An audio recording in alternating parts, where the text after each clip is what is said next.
Ryan Escano, ibinahagi ang dahilan sa pagpirmang muli ng kontrata bilang ambassador ng isang gaming application. Muling pumirma ng kontrata aktres na si Ren bilang ambassador ng isang gaming application. Ginanap ito sa isang hotel sa Quezon City sa mismong first anniversary na naturang kumpanya. Sa pagharap ng aktres sa media, ay kwento niya na enjoy siya sa mga ginagawa niyang charity activities na proyekto mismo na naturang game application company.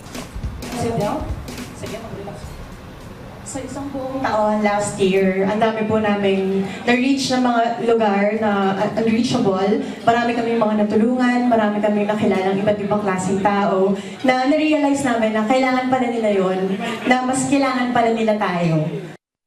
Naging matagumpay din ang anibersaryo ng gaming app dahil sa mga palarong hatid nito sa mismong event.